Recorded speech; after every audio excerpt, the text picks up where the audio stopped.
my name is Sally. I work for St One's Parish Church in Jersey. Now, some of you I know from church, from Kids Church, and some of you I don't. So welcome.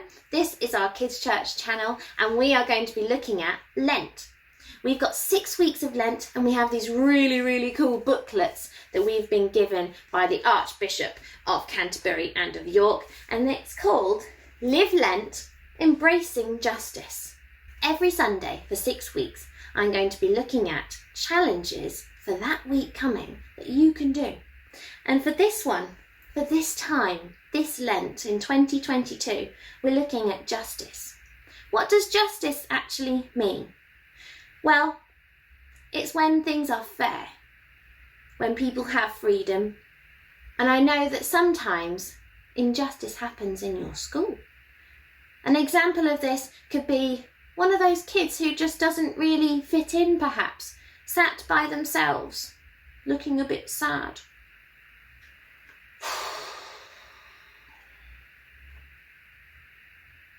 Perhaps you notice one of those kids sat by themselves, and what do you do about it? Oh.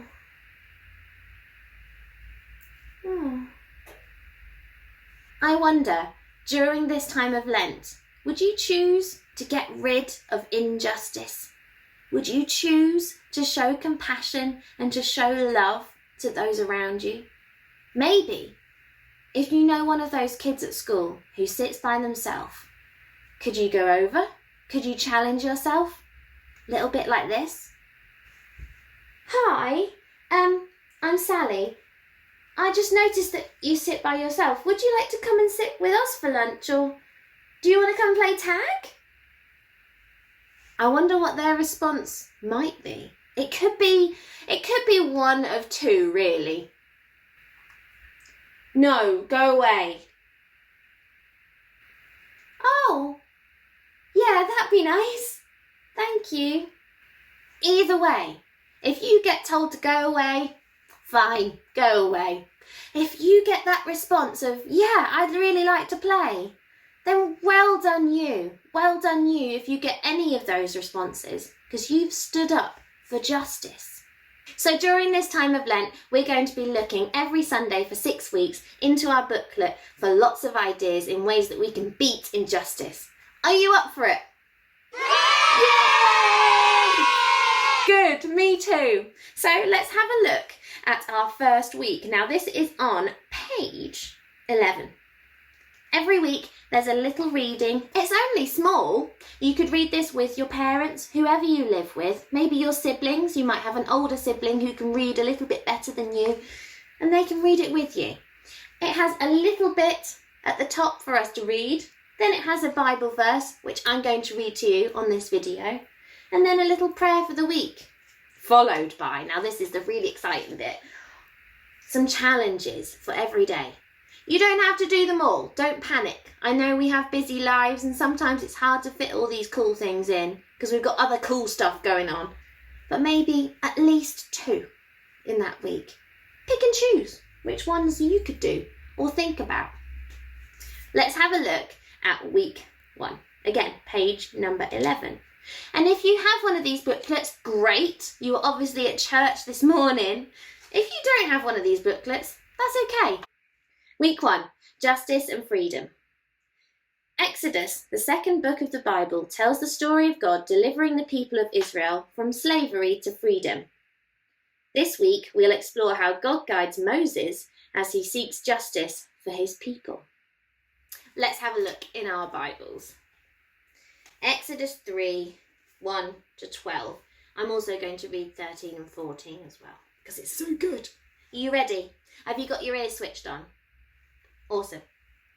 Now Moses was tending the flock of Jethro, his father-in-law, the priest of Midian, and he led the flock to the far side of the wilderness and came to Horeb, the mountain of God. There the angel of the Lord appeared to him in flames of fire from within a bush.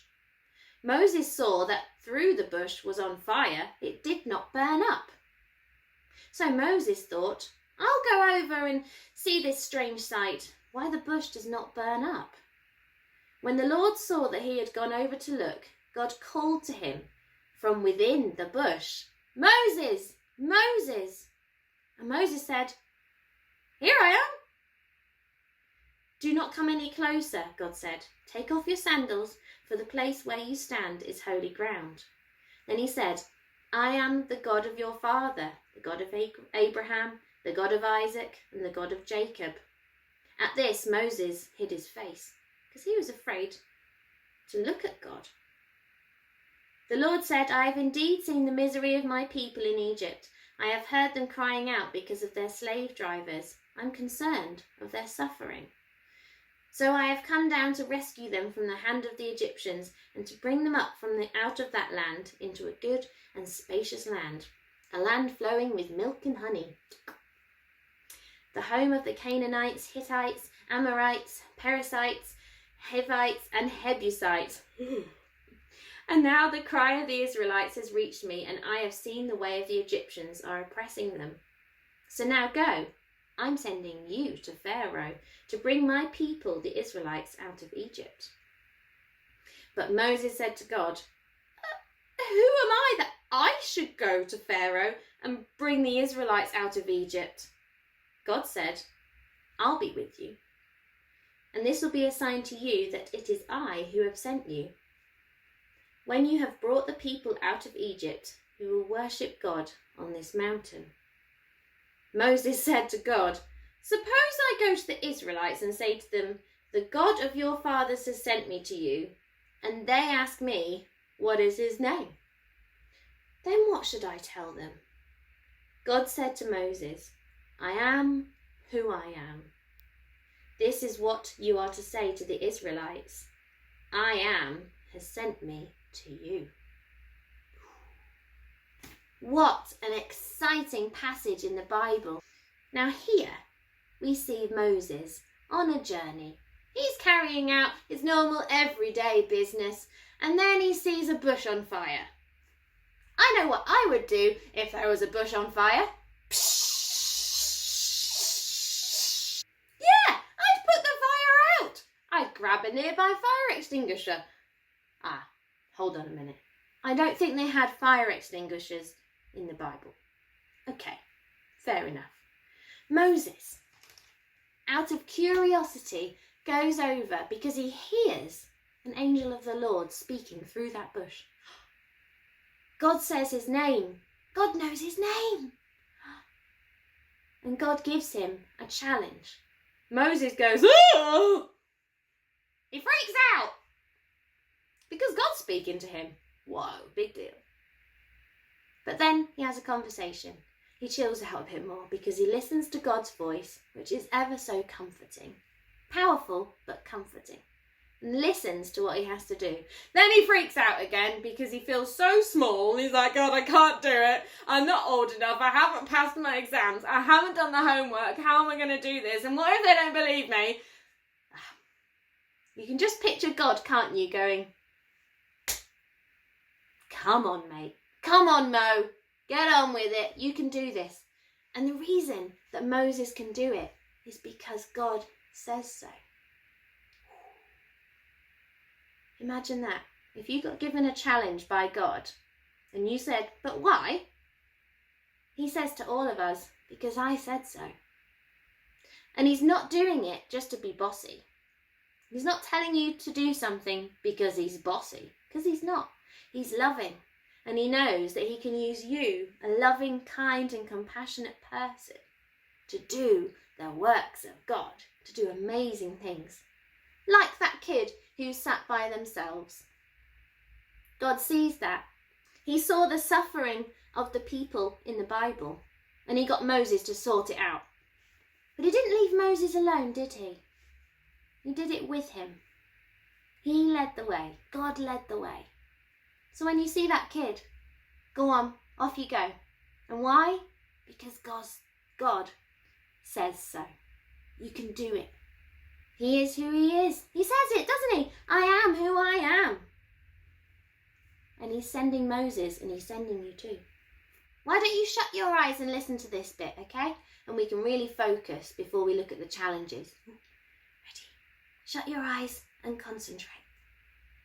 Just and loving God, help us, like Moses, to be changed and guided by your presence as we journey through life's challenges.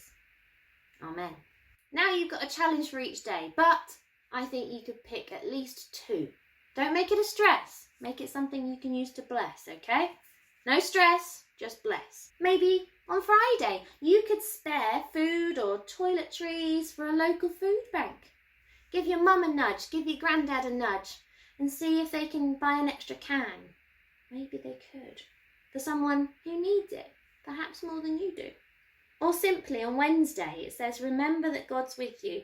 When God asked Moses to lead his people, Moses didn't think he was good enough. Sometimes I don't either. But God promised to be with him. There we go. Watch the news. Maybe log on to CBBC and watch News Round and see what's going on in the world, and things that are really obvious that you could pray for will be on there. Watch it with mum and dad. Watch it with whoever lives in your home, and then you can chat about it with them. Maybe they could explain a few of the words that you won't understand. Have a great rest of the week, guys. I'd love to hear about what you get up to. Maybe you could comment below this video and I'll have a look. You might even get a mention next week. That'd be fun, wouldn't it? Have a good week, guys. I'll see you next Sunday. Bye.